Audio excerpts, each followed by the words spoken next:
everybody, welcome to this video tutorial brought to you by tutvid.com in conjunction with phillyisugly.com, which is a time-lapse film project that I've been working on, my first ever time-lapse film project, and you can check it out at phillyisugly.com.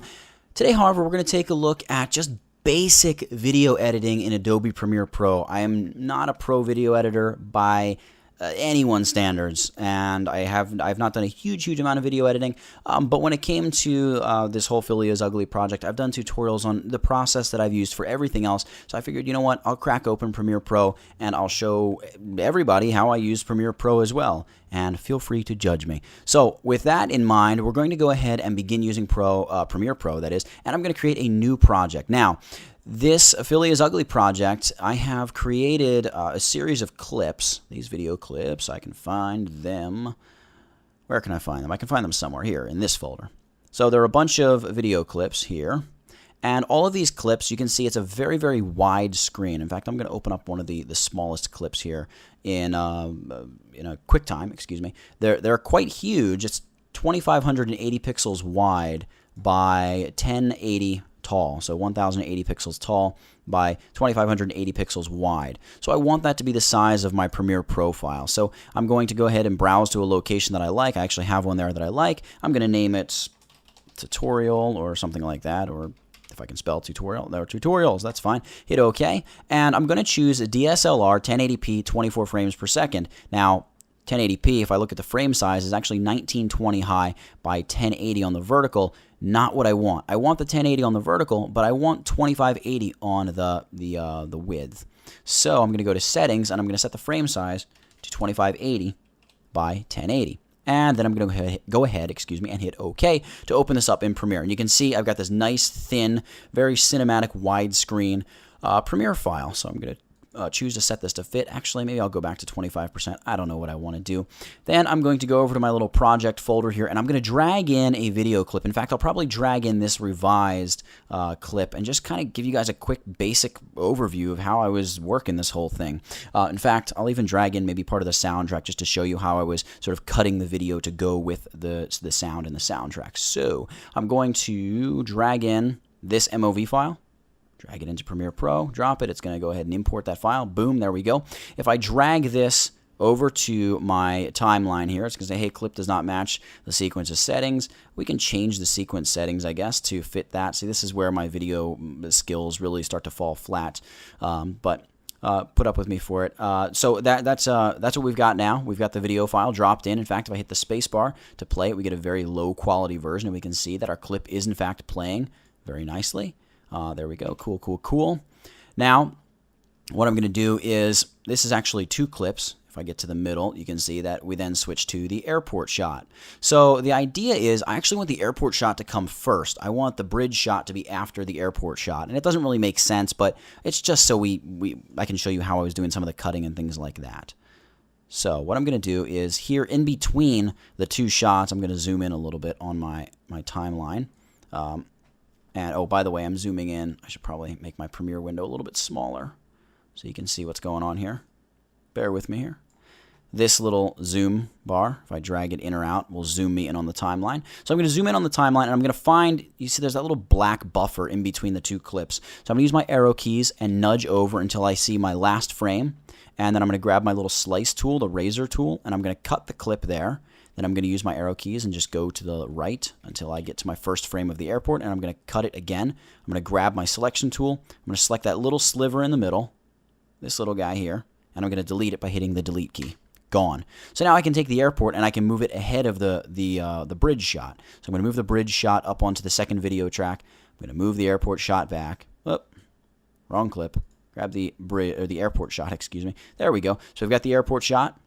And I'm actually going to make the airport shot go a little bit faster. So I want all of this action. You can see this is over the course of 20 seconds. See, 20 seconds before we get to the end of the airport shot. All right, 20 seconds. That's a little bit too long for one shot. I don't know who wants to sit there and watch the same clip for 20 seconds, at least in this kind of film, unless it's something ridiculously interesting and stunning and beautiful and all of the above.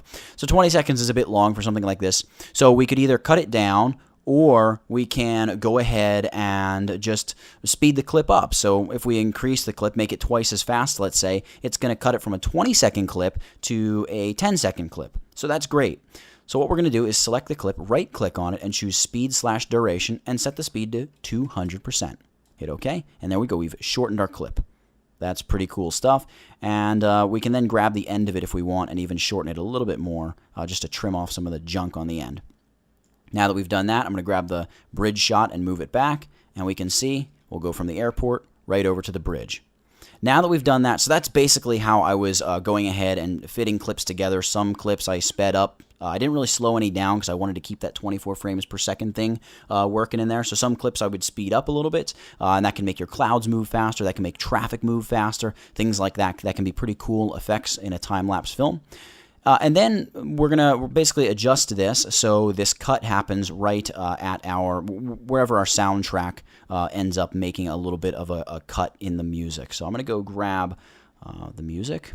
I'm going to navigate out. I'm going to go soundtrack, and I'm going to use maybe this. This is a soundtrack that we didn't use, and I don't even remember what this sounds like, so I'm taking a little bit of a flyer here. So I'm going to drag this in and drop it on the audio track, and I'm going to hit this little arrow to open it up so I can see what's going on. And you can probably hear the sound because I've got my speakers on, but that's all right because we want to hear what we're doing. You can hear the drums. And we've got our first hit of the piano keys. So I'm thinking that I actually want the bridge shot to come in right there when that second dun dun boom. That's where I want the bridge shot. That's where I want to switch from the airport to the bridge shot. So normally I can adjust the soundtrack here, but I'm not going to cheat. What I'm going to do instead is I'm actually going to slow the airport clip down a little bit, and we'll trim the airport clip to meet the change in the music. So I'm going to select the airport clip, right-click, go speed duration, and set this to maybe 125%. Hit OK. And, ooh, actually, we got that really, really close. I'm going to just go back to straight 100%, just because I want to show you how I make the cut. So I'm going to listen again. So that hit of the piano right there is where I want this to change. So I'm going to grab the end of my clip. You see the big red arrow appears. And then it's going to snap to my playhead, or this line. Now, if it's not snapping, it's because this little snap tool, or the little magnet here, is turned off. So that's what it'll look like. You want to make sure that's turned on, and your clip will snap right to that up-down, that vertical line. And once you do that, you just grab your other clip, the bridge shot, and drop it right in. So let's see what it looks like. And then right there, as the music changes, as it does that dun dun dun, as it does that sound. By the way, you can hear I have a magnificent singing voice, right? So right there, as soon as that change happens, we change clips as well. So it's fairly simple. It's fairly straightforward. And that's just, one of the things that I was doing in the film was as the music was changing, I was going ahead and changing clips where it made sense. Now, every change in the music, you don't need to have a change in video clip. But that's it. That is basically how I was editing the film in Premiere. So that's it for this one, guys. Make sure you go check out the website. That's www.tutvid.com for more free video tutorials. And you can go check out the film at phillyisugly.com, and that would be super cool of you. So that's it for this one. Take care, everybody.